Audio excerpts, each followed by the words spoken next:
Alors, on va essayer la même chose, mais sur un texte. Donc, vous allez prendre l'outil texte. L'outil texte, vous allez cliquer. Donc, vous n'appuyez pas et bougez, c'est juste cliquer. Vous tapez un mot. Voilà. Et vous allez l'agrandir ensuite. Mais d'abord, prenez l'outil texte, cliquez. Donc, ce n'est pas appuyer et bouger parce que ça fait un bloc texte. Ici, c'est juste un clic. Et vous tapez à la place du lorem ipsum, vous tapez un mot. Voilà.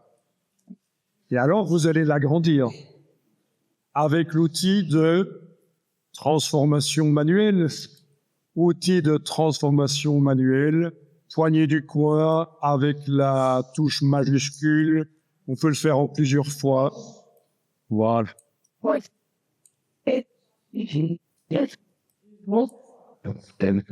Voilà. Vous faites CTRL-T, ça devrait amener la palette caractères. Elle est dans fenêtre texte caractère. Autant utiliser le raccourci CTRL-T sur le PC, Command-T sur le Mac. Passer à une police plus épaisse. Ça peut être une police épaisse et couchée. C'est vous qui voyez. Voilà. Alors, c'est important d'avoir une police épaisse parce qu'on va faire apparaître le motif sur la police. Si vous savez pas quoi choisir, essayez de trouver Arial Black. Sinon, vous avez quoi comme première police? Une Myriad comme moi. Et vous avez la variante ici en bas.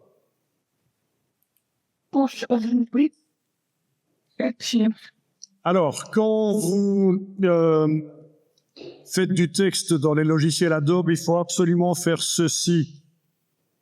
Dans la palette caractères, est-ce que vous voyez ici, à cet endroit-là, auto? Choisissez ici optique à la place de auto et regardez ce qui va arriver au texte. Les caractères ont bougé. Vous avez pu voir ça, auto, optique. Donc, qu'on soit dans Photoshop ou Illustrator, c'est une bonne chose de faire ça. Alors, qu'est-ce que ça fait, à votre avis, ça, quand on passe de auto à optique?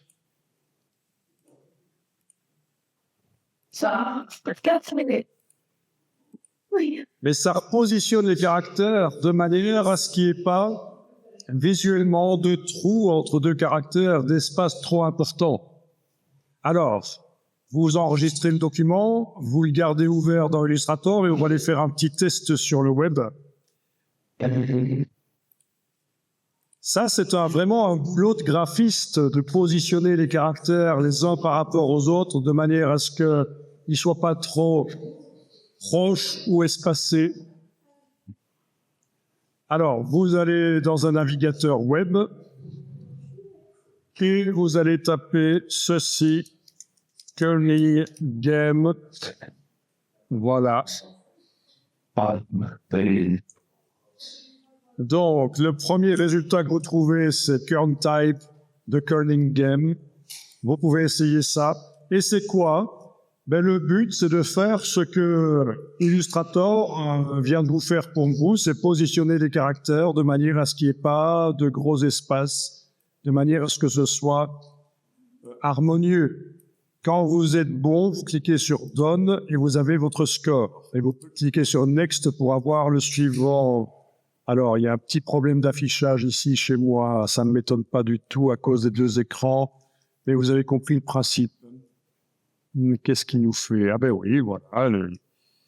J'arrive pas à montrer correctement, mais vous avez compris.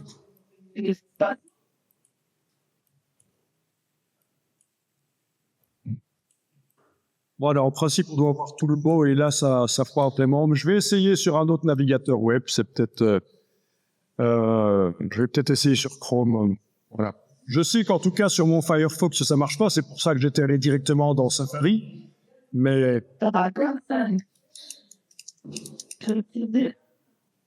donc ça fait partie des jeux sérieux qui existent sur le web.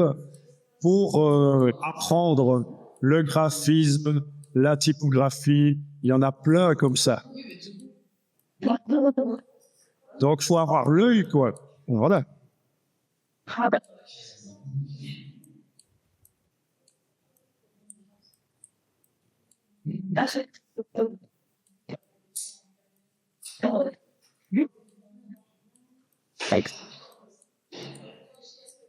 On doit replacer les lettres comme ça. Fais-moi ça. Ah, J'ai les lettres. ah, ben vous avez déjà vu ça avec elle. C'est pas parce qu'il y a Ah, ben voilà. pas de dessus. On va quitter ça. Vous revenez dans votre document ici. Alors, il faut faire la même chose que ce qu'on a fait pour le polygone. C'est-à-dire, vous faites le polygone, petite information au passage. Est-ce que vous avez remarqué que dans la palette de transformation, vous avez la possibilité de changer le nombre de côtés du polygone? Ah oui, non? Là, dans la palette de transformation, il y a un curseur. Mais bon, ça, c'est pas important ici, c'est juste pour que le cas où vous ne le sauriez pas, je vous le dis. Mais bon, voilà. Le polygone, c'était le motif sur le fond et le contour à l'extérieur. Eh bien, quand on veut faire ça sur du texte, c'est pas possible de le faire, sauf si on connaît l'astuce. Et ça, c'est une des astuces les plus importantes dans Illustrator. Zoomez bien sur votre texte pour le voir bien grand.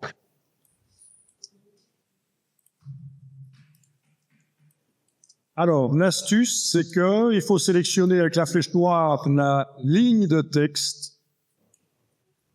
Pas le texte avec l'outil texte, c'est pas bon ça.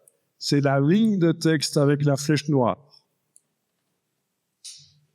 Donc, on est en train de voir l'astuce qui va permettre de mettre le contour à l'extérieur du texte. Parce que c'est pas possible de faire ce qu'on a fait sur le polygone, mettre le contour à l'extérieur. Et pourtant, c'est extrêmement nécessaire quand on met un contour sur un texte que le contour ne déborde pas. Ah oui, d'ailleurs, faites le test ici.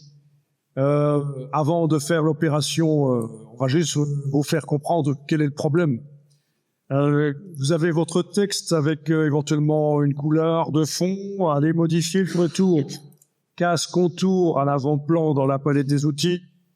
Palette nuancier, vous mettez une couleur de contour et vous allez épaissir avec notamment la palette contour.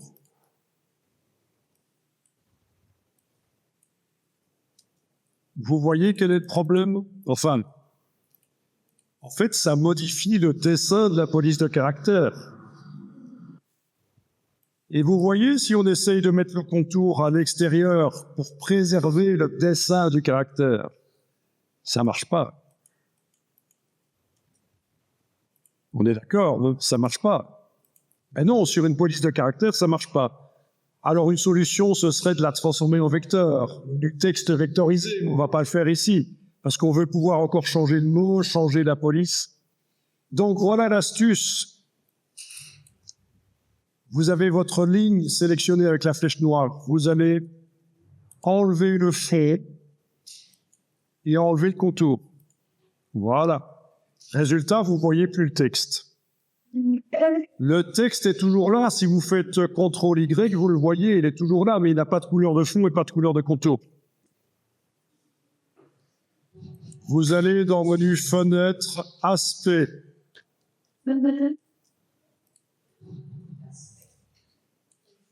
C'est bien la ligne qui est sélectionnée avec la flèche noire, c'est super important. Et alors là, dans le menu Pancake de la palette Aspect, vous demandez Ajouter un nouveau fond. Et il y a un contour qui arrive avec, mais il n'a pas de couleur. Mettez un contour, mettez une couleur au contour, il suffit d'activer le contour comme ça, et ici vous avez le nuancier. Là, vous avez le nuancier aussi, bien sûr, la palette nuancier. Vous avez l'épaisseur. Est-ce que ça marche? Vous voyez? Donc, On voit tout de suite la différence par rapport à avant. On est d'accord? C'est quand même mieux. Je rigole, il n'y a aucune différence.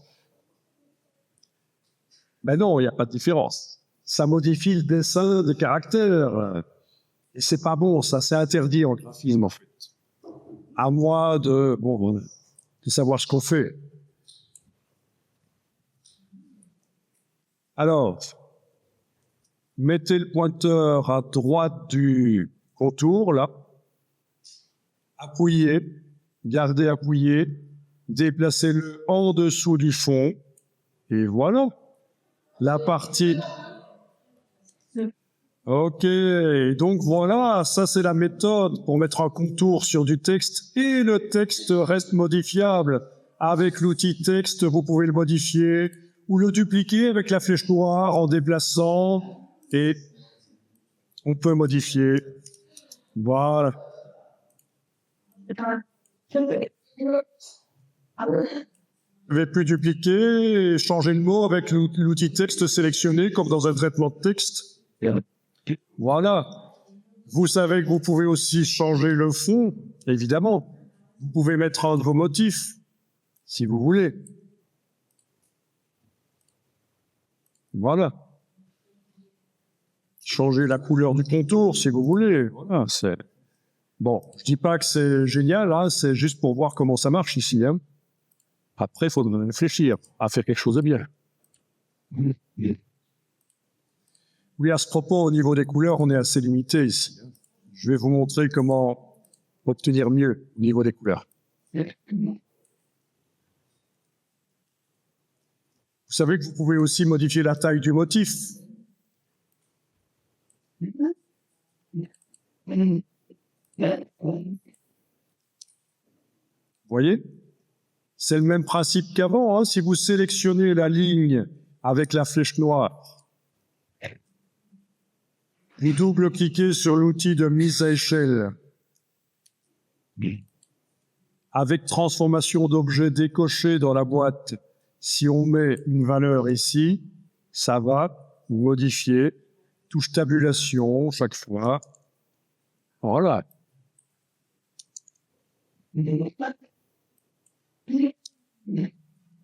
Voilà, ça fonctionne. Alors nous ici, on a mis des motifs pixels, mais il existe aussi des motifs vecteurs. Il y en a quelques-uns dans Illustrator déjà, mais on peut aussi en faire soi-même. Hein. Ok, je vais vous montrer deux choses ici. Je vais vous montrer les palettes de motifs de Illustrator, mais il n'y en a pas beaucoup. Vous allez voir, c'est assez court. Et je vais vous montrer une palette de couleurs beaucoup plus complète que celle-là. Ce sera beaucoup plus sympa pour dessiner. Allez, on commence par la palette de couleurs. Dans le nuancier, en bas à gauche, vous avez ces icônes de farbe. Quand vous cliquez dessus, vous avez catalogue de couleurs quelque part dans la liste qui apparaît. Allez dans le catalogue de couleurs et en bas, vous avez True Match. Voilà. Voilà la palette True Match avec beaucoup plus de couleurs. Vous pouvez agrandir les vignettes comme on le faisait dans la palette nuancier. Menu pancake de la palette True Match, affichage par grande vignette. Voilà. C'est pas plus sympa d'avoir autant de couleurs que ça, quand même, c'est mieux.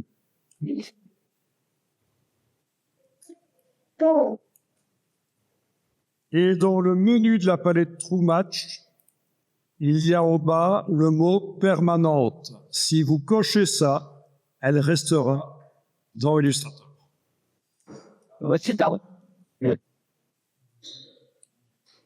Voilà, maintenant le mot permanente est avec un petit V en face, c'est ce qu'il faut.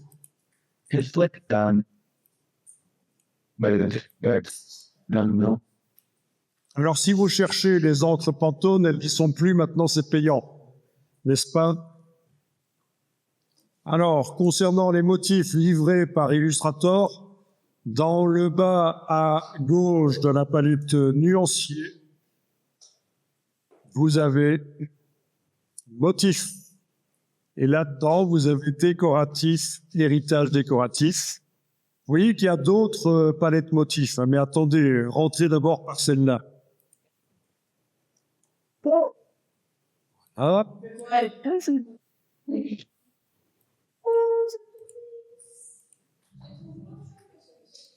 voilà, là aussi, on peut la laisser permanente si on veut. Mais alors, les palettes suivantes, on y accède, vous n'êtes pas obligé de retourner dans le menu. Vous y accédez par la petite flèche, vous passez aux palettes suivantes de motifs. Mais il y en a vraiment très peu. En réalité, vous en allez trouver beaucoup plus sur le web. Des motifs pixels, des motifs vecteurs. Bon, il y a énormément à dire là-dessus. Ça, c'est pas des motifs, ça, c'est des groupes de couleurs à un certain moment. Je vais passer... Ok, non. Je reviens en arrière. Bon, voilà.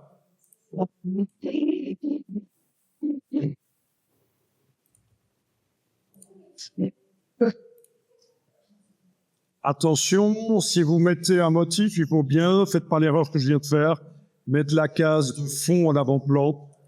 Voilà. OK.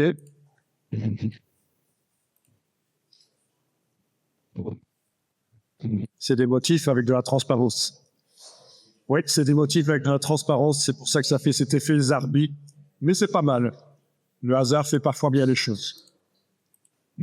Ok, écoutez, il y a énormément de choses à dire, mais je ne vais pas en dire plus maintenant. Je pense que c'est déjà pas mal, ça. Hein. C'est déjà pas mal, tout ce qu'on a vu. On va retourner vers le dessin. Et puis, il y aura un moment où vous allez réessayer aussi des choses. Donc, quand je vous dis que sur le texte, il y a énormément d'Illustrator, ça, c'est une petite playlist que j'ai faite. Elle dure 8 heures, où je parle de plein de choses sur Illustrator, et ce n'est que quelques exercices. Il y a plein d'autres personnes sur le web qui font des choses sur le texte.